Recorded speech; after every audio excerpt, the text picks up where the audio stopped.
We are hours away from the end of 5781 and the beginning of the year 5782 in the Jewish calendar. Hours away from the emergence of the new moon of the month of Tishrei. It is somewhat known that the month of Tishrei in the Jewish calendar is the 7th month and not the 1st month. But at the new moon of the month of Tishrei, we celebrate Rosh Hashanah, the head of the year, when we add another year to our calendar. So the question emerges, why, if the year begins in the month of Nisan in the spring when we celebrate Passover, do we add another year to the calendar cycle in the 7th month in the middle of the year during the month of Tishrei? The ritual association with the month of Tishrei is most notably held with the shofar, with the ram's or antelope horn that Jewish people have used as a tool of ritual and communication for millennia. Throughout the month of Elul, preceding the month of Tishrei, Jewish people throughout the world blow the shofar every single day as a wake-up call, as a euphemistic, metaphoric wake-up call to ourselves as individuals, to our neighbors, to our communities, that it is time to engage in active self-introspection and self-reflection with an eye towards understanding the ramifications of our actions, the consequences, both intended and unintended, of our behaviors,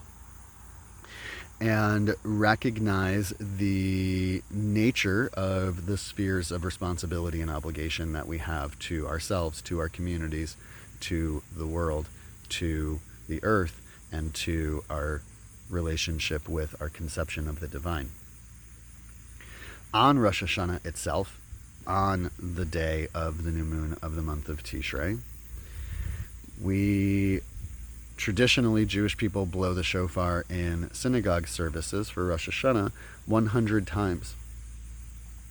The blasts of the shofar on Rosh Hashanah do not serve the same purpose as the blasts of the shofar that lead into Rosh Hashanah. So we spend that month of Elul blowing the shofar, and on Rosh Hashanah we also blow the shofar 100 times.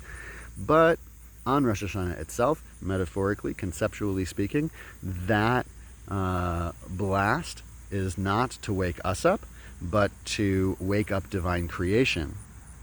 to be compassionate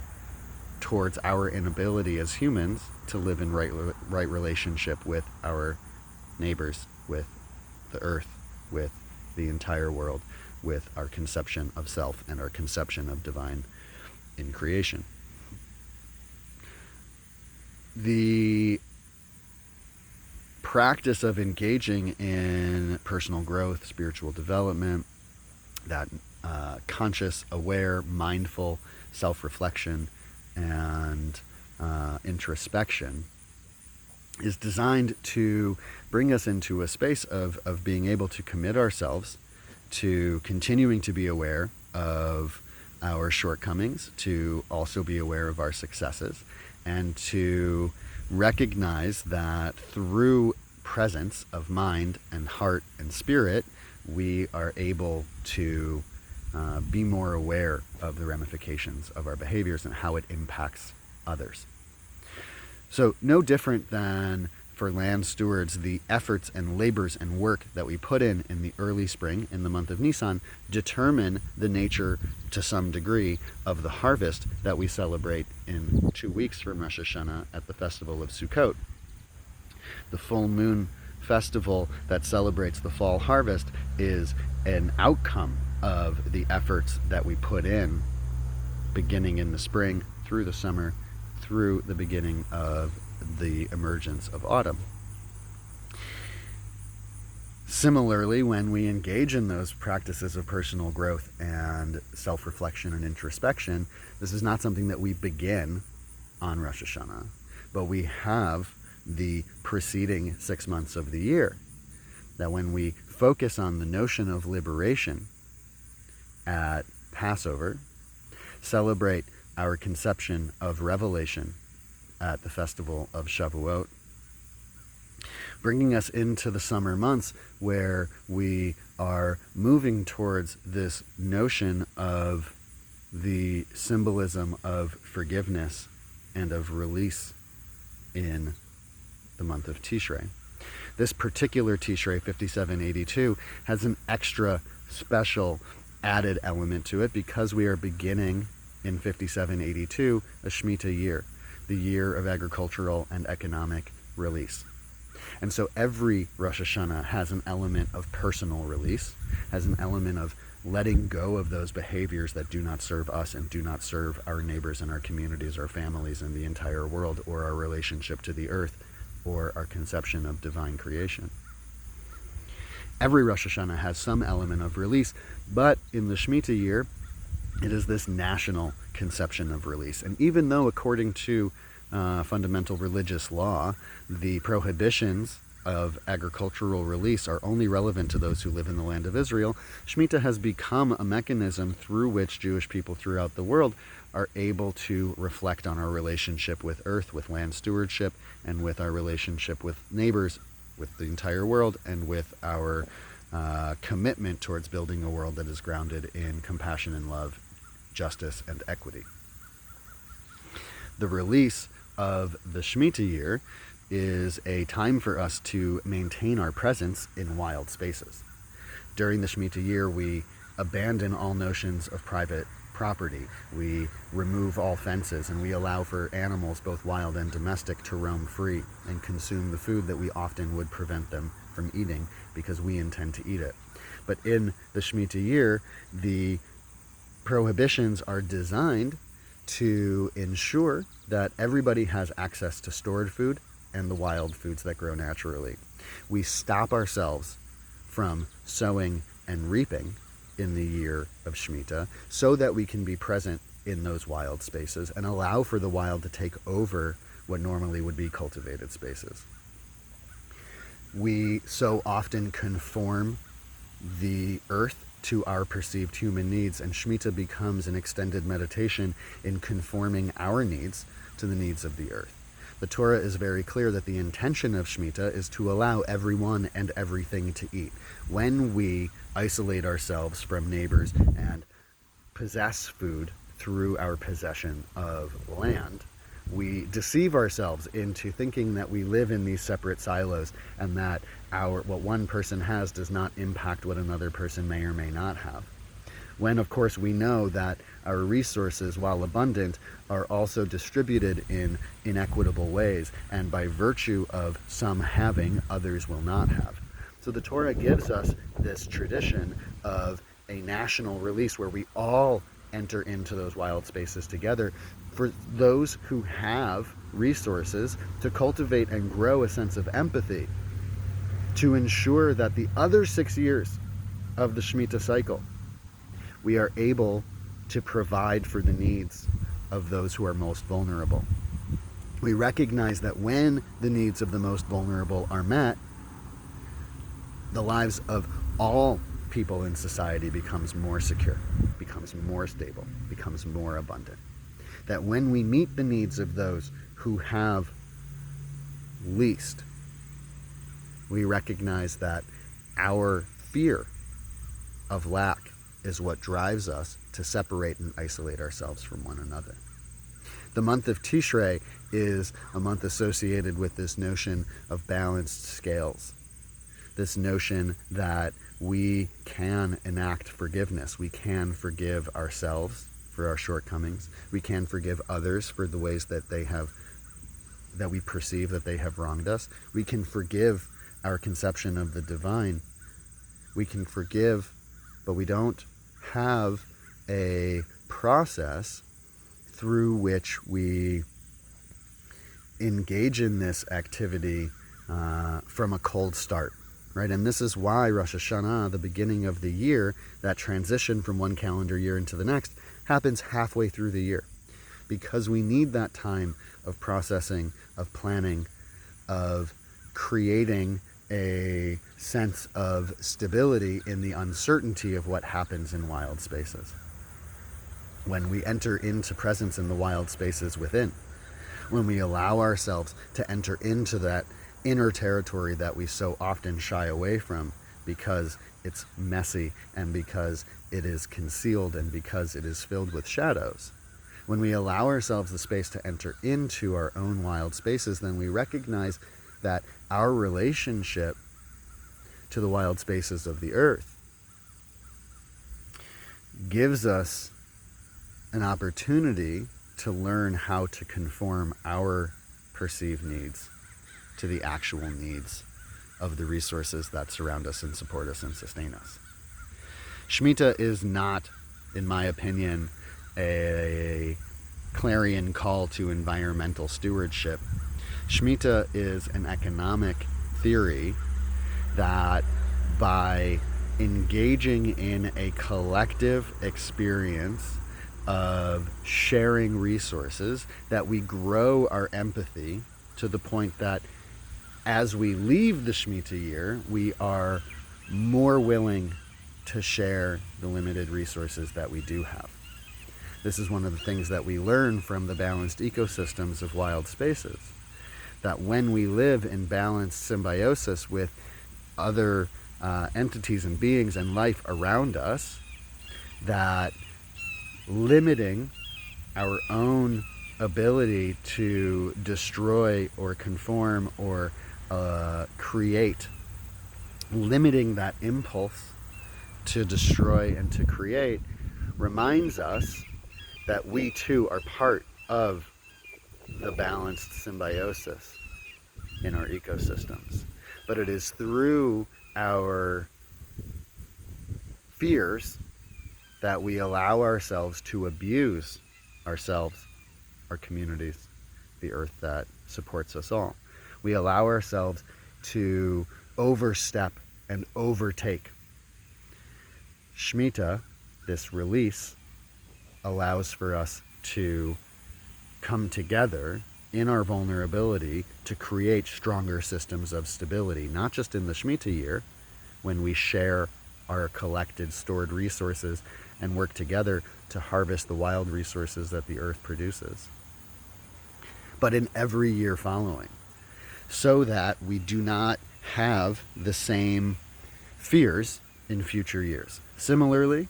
as we engage in the spiritual processes of self-reflection and introspection with an eye towards understanding the spheres of responsibility and obligation to ourselves and our communities, to the world, to the earth, and to our conception of divine creation, when we take a step back and allow ourselves to be present, we are able to ideally not work on the same problems year after year after year after year, but recognize the ways that we can build a greater sense of inner stability. The month of Tishrei is a time in the natural earth cycle of great transition, leaving the end of summer, entering into autumn. We have a sense of the temporary nature of the sustenance that we receive. We have a sense of the temporary nature of our total life in these bodies. That shift from summer to autumn and eventually to winter is that reminder that we are limited in our ability to provide for ourselves alone. But when we release our expectations, when we release our attachments, when we release our sense of need, and we grow our sense of empathy, and we recognize the interconnectedness and interdependence of all creation, that balanced symbiosis that we also experience in our communities, again, that it is in everyone's best interest to first and foremost see to the needs of the most vulnerable. When in the Shemitah year we all experience that vulnerability in a more acute sense, it becomes easier for us to recognize and understand our growing responsibilities towards the needs of the earth, towards the needs of our communities that, and the individuals in our communities that experience the most vulnerability. As we enter into the Shemitah year of 5782, it is my hope for all of us that we take the time to be present in that release, that we celebrate the work that we've done up to this point, and also acknowledge where our work was not complete, that we are able to take the time to enter into the wild spaces within and without, to find that great teacher of the parts of ourselves and of our environments that make us most uncomfortable, not out of the seeming practice of self-flagellation that is often associated with this time of year, where we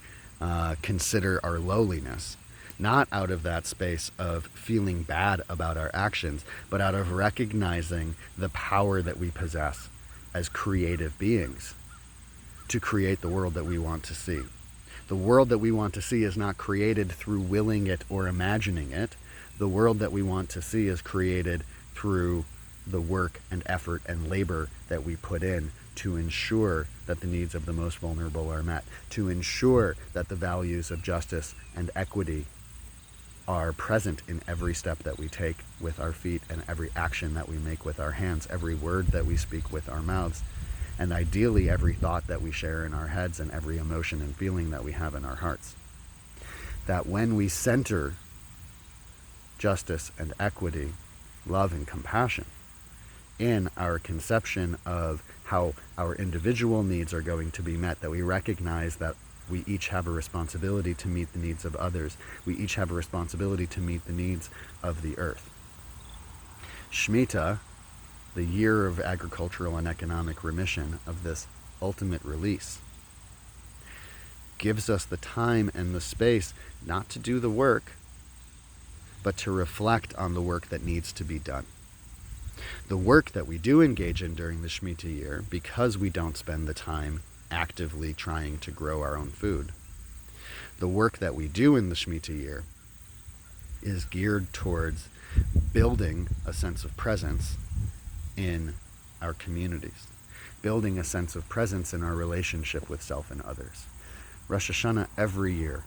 gives us the opportunity to consider our relationship with self and others, community, and our conception of divine creation. And so again, it is my hope this year that we give ourselves the space